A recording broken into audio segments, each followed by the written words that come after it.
সবাইকে স্বাগত এশিয়ান দেশ সংবাদে। দর্শক, পুরো সংবাদ জুড়ে আপনাদের সঙ্গে আছি আমি আনোয়ার রাজ। এবার বিস্তারিত। ষষ্ঠ উপজেলা পরিষদ নির্বাচনের চতুর্থ ধাপে টাঙ্গাইলের মির্জাপুর উপজেলায় আজ প্রতীক বরাদ্দ দেওয়া হয়েছে।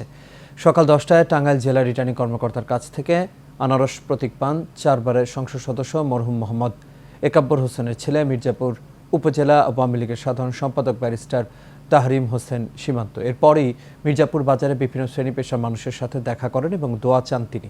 এ সময় উপস্থিত ছিলেন উপজেলা আওয়ামী লীগের সাংগঠনিক সম্পাদক মোহাম্মদ শামীম আল মামুন, পৌর আওয়ামী লীগের সভাপতি হারুনুর রশিদ, সাধারণ সম্পাদক মোহাম্মদ আলম মিয়া সহ আরও অনেকে।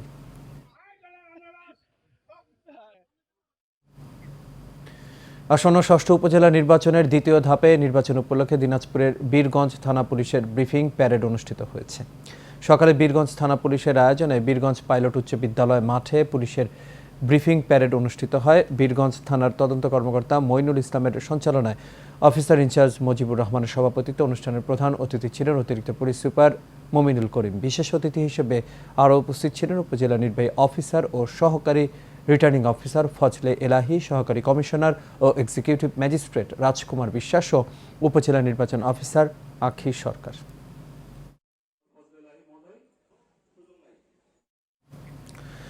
উপজেলা পরিষদ নির্বাচন সুষ্ঠু নিরপেক্ষ হওয়া নিয়ে শঙ্কা প্রকাশ করে সংবাদ সম্মেলন করেছে ঘোড়া প্রতীকের চেয়ারম্যান পদপ্রার্থী উপজেলা আওয়ামী লীগের সাধারণ সম্পাদক মোহাম্মদ সোহরাব হোসেন চৌধুরী নোমান। চট্টগ্রামে তার প্রধান নির্বাচনী কার্যালয় ফতেপুর যুবরাস্থ সালে মঞ্জিলে এই সংবাদ সম্মেলনের আয়োজন করা হয়। সোহরাব হোসেন চৌধুরী নোমান বলেন, গত কয়েকদিন ধরে দুই প্রতিদ্বন্দ্বী প্রার্থীর কর্মীরা বিভিন্ন এলাকায় গোপন বৈঠক করে টাকার বিনিময়ে ভোটারদের ভোট দিতে প্রভাবিত করছে।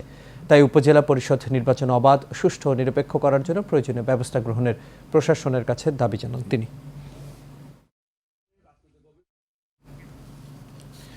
পাবনার ঈশ্বরদীতে 295 বোতল ফেন্সিডিল সহ রেলওয়ে নিরাপত্তা বাহিনীর সিপাহী মাসুম হাওলাদার ও সিপাহী হাফিজুল ইসলামের স্ত্রী ঝর্ণা খাতুনকে আটক করেছে পুলিশ।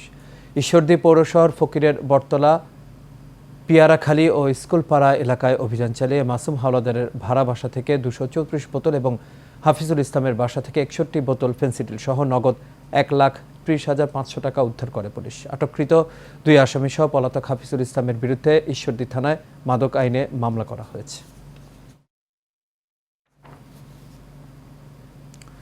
কক্সবাজারের মেরিন ড্রাইভ রোড থেকে ইয়াবা সম্রাট ও মাদক চোরাকারবারি অন্যতম হোতা আব্দুল আমিন সহ তার 3 সহযোগীকে গ্রেপ্তার করেছে র্যাব। রোববার রাতে পাটুয়ারটেক চেংছড়ি মেরিন ড্রাইভ রোডে বিশেষ তল্লাশির মাধ্যমে একটি প্রাইভেট কার থেকে এসব মাদক উদ্ধার করা হয়। তল্লাশি চলাকালীন সময়ে কক্সবাজারগামী একটি প্রাইভেট কারকে থামার সংকেত দিলে তা অমান্য করে দ্রুত গতিতে চলে যাওয়ার চেষ্টাকালে প্রাইভেট কারটি আটক করে র্যাব। এ সময় প্রাইভেট কারটি থেকে 7 লাখ পিস ইয়াবা সহ মাদক ব্যবসায়ের সাথে জড়িত আব্দুল আমিন সহ মাদক সিন্ডিকেটের 3 জনকে গ্রেপ্তার করা হয়।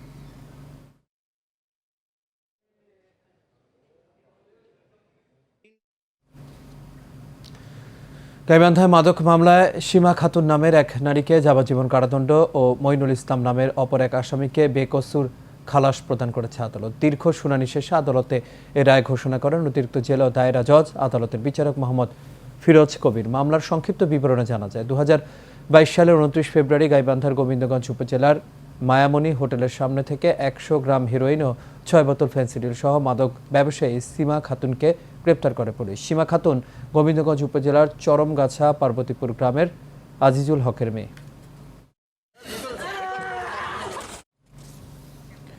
নজিরবিহীন পিকেটিংয়ের মধ্য দিয়ে রাঙামাটিতে ইউপিডিএফ এর ডাকে আধাবেলা অবরোধ কর্মসূচি পালিত হয়েছে। জেলার লংগদু উপজেলার ইউপিডিএফ এর এক সদস্য ও এক সমর্থককে গুলি করে হত্যার প্রতিবাদে এবং খুনিদের শাস্তির দাবিতে পার্বত্য চুক্তি বিরোধী সংগঠন United Peoples Democratic Front UPDF এর কর্মসূচির ডাক দেয়। সকাল থেকে অবরোধের সমর্থনে রাঙামাটি চট্টগ্রাম সড়কের সাপছড়িতে শতাধিক নেতাকর্মী পিকেটিং শুরু করে। এছাড়াও রাঙামাটি খাগড়াছড়ি রুটের কুতুকছড়ি, সাপছড়ি আবাসিক এলাকা, সাজেক পর্যটন রোডের বিভিন্ন এলাকায় গাছের গুঁড়ি ও টায়ার জ্বালিয়ে বিক্ষোভ করেন পিকেটাররা।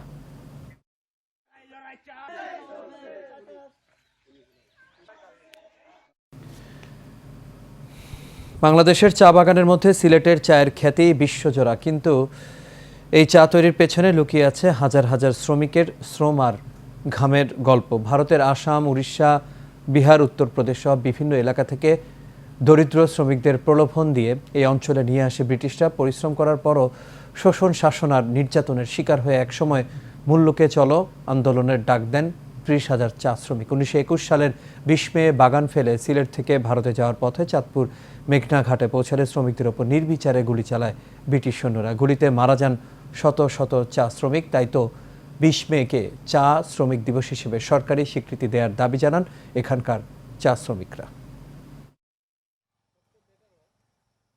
দিনের পর দিন আমাদের উপর নির্যাতন করছে, বাবাও কাজ করতে হবে, মাও কাজ করতে হবে, তার ঘরে যারা ছেলে মেয়ে থাকতো তাদেরকেও কাজ করতে হবে। চা বাগানে অনেকেই কষ্ট হচ্ছে, আমাদের খাওয়ান পাচ্ছি না, তলব পাচ্ছি না, চিকিৎসা পাচ্ছি না। অনেক কষ্ট করে জীবনযাপন করছি, ছেলে মেয়েদেরকে পড়াশোনা করার সুযোগ পাচ্ছি না টাকা পয়সার জন্য।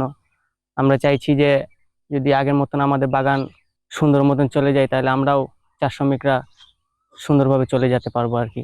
বর্তমানে অনেক চা শিল্প, চা বাগান প্রায় ধ্বংসের পথে। অনেক বাগানে মজুরি দিচ্ছে না, এমনকি আমাদের দেওয়ন্দি টি কোম্পানি লিমিটেড আজকে শ্রমিকদের সাপ্তাহিক তলব নিয়মিত দিচ্ছেন না, পাশাপাশি তাদের ইয়ার বোনাস থেকে বঞ্চিত। দেওয়ন্দি টি কোম্পানির চা কর্মচারীরা আজকে 7 মাস যাবৎ তারা বেতন থেকে বঞ্চিত। লালমনিরহাটে জাল দলিল তৈরির চক্রের মূল হোতা মহুবুর রহমানকে গ্রেপ্তার করেছে সিআইডি। সকালে সদর উপজেলার রাজপুর ইউনিয়নের মধুরাম গ্রামের নিজ বাড়ি থেকে তাকে গ্রেপ্তার করা হয়। সিআইডি লালমনিরহাট জেলা অফিসের সহকারী পুলিশ সুপার আব্দুল হাই সরকার জানান, মুহবুর রহমান দীর্ঘদিন ধরে প্রতিবেশী অনেকের জমির দলিল জাল করে ভোগ দখল করছে। এই ব্যাপারে প্রতিবেশী তোফাজ্জল হোসেন সদর থানায় একটি মামলা দায়ের করে। তার প্রেক্ষিতে সকালে মহুবুর রহমানকে আটকের করে তার কাছ থেকে ওই দলিলটি উদ্ধার করে সিআইডি। ওই দলিলের মালিক হয়েছে অন্য জায়গার লোক, হ্যাঁ, ওই নাম্বারটা ওই জাল দলিল বসাই দিছে, দেওয়ার পর এসিলেন তো আটকাই দিছে। তারপরে জানাজানি হওয়ার পর ওটার নামে একটা কেস করা হইলো। আমার একটা জমি আছে ওইদিকে, মনে করো বুড়িয়া খাদ্য আমরা খাইতেছি, ও জমি ডাঙা মারা করার পরে বাপ দাদা 35 সম্পত্তি ডাঙা মারা করে আমার জমিতে কাটি নিচ্ছে। আমি ঘর আইলেছি, আমার ঘর তুলবে দেয় না, 6 শতক মারি ছাড়ি দাও। দলিল দেখতে চাচ্ছি না, দেখা না দলিল, মানুষের জমি জাল দলিল করে দখল করবে চায়, এলে আর কি আমার ঘর তুলবে না দেয়। ফেনীর সোনাগাজীতে জেলেপাড়ার একমাত্র শিক্ষা প্রতিষ্ঠান আফসার উদ্দিন পাটোয়ারি মডেল প্রাথমিক বিদ্যালয় ভবন নির্মাণে বাধা প্রদানের প্রতিবাদে মানববন্ধন করেছেন স্কুলের শিক্ষার্থী, অভিভাবক ও স্থানীয়রা। সকালে এই মানববন্ধনে অবহেলিত এই এলাকার একমাত্র স্কুলটির ভবন নির্মাণে বাধা প্রদানকারী ভূমিদস্যুদের কঠোর শাস্তির দাবিও জানান বক্তারা। এই সময় উপস্থিত ছিলেন ইউপি সদস্য শফিউল্লাহ চুট্ট মহাজন, মহিলা ইউপি সদস্য রোকে আক্তার, সাবেক ইউপি শিউলি রানী দাস, চর ছান্দিয়ার সাবেক ইউপি সদস্য নূরনবী তোতা সহ 4 শতাধিক মানুষ।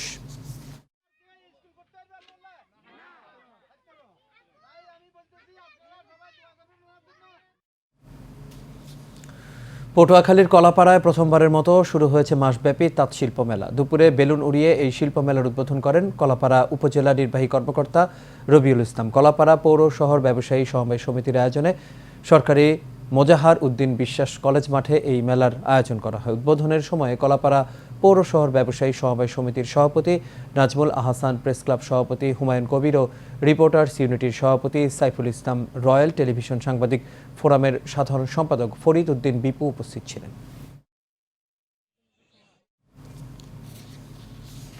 ভবিষ্যৎ প্রজন্মকে সচেতন করার লক্ষ্যে বাস্তুতন্ত্রের স্বাস্থ্য রক্ষা এবং জীববৈচিত্র্য উন্নয়ন বিষয়ক সচেতনতা সৃষ্টির লক্ষ্যে সভা অনুষ্ঠিত হয়েছে।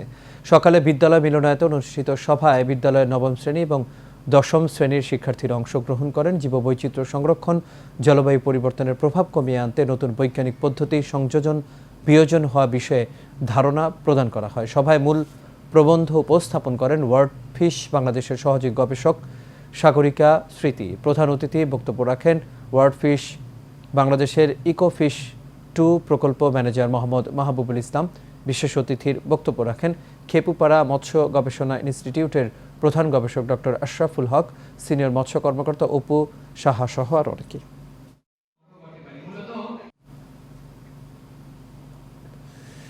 মুন্সিগঞ্জের সিরাজদি খানের রাজানগর সৈয়দপুর ইউনিয়ন উচ্চ বিদ্যালয় পরিচালনা কমিটির সভাপতি নির্বাচিত হয়েছেন মানবাধিকার কর্মী রাবেয়া হোসেন।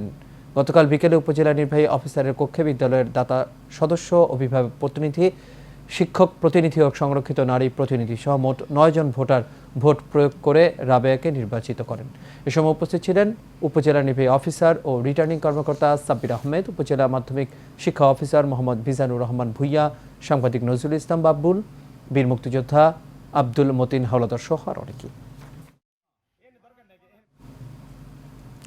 নোয়াখালীর সোনাইমুড়িতে সেবার প্রত্যয় নিয়ে দি মেডিকেয়ার ইউনাইটেড হাসপাতালের উদ্বোধন করা হয়েছে। গতকাল বিকেলে এক জমকালো অনুষ্ঠানের মধ্য দিয়ে হাসপাতালটির উদ্বোধন করেন সোনাইমুড়ি পৌরসভার মেয়র ভিপি নুরুল হক চৌধুরী। হাসপাতালে চেয়ারম্যান মোহাম্মদ আমিনুল ইসলাম মানিকের সভাপতিত্বে বিশেষ অতিথি হিসেবে উপস্থিত ছিলেন উপজেলা আওয়ামী লীগের সভাপতি মমিনুল ইসলাম বাকের ও সোনাইমুড়ি প্রেস ক্লাবের সাবেক সভাপতি খোরশেদ আলম সহ আর অনেকে।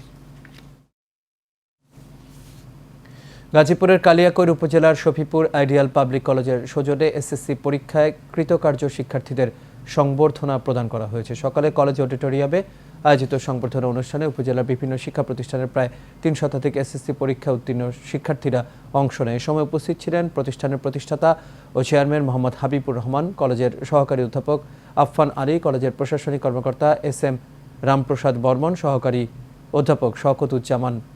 পরে কৃতকার্য পরীক্ষার্থীদের মাঝে ক্রেস্ট প্রদান করেন অতিথিরা।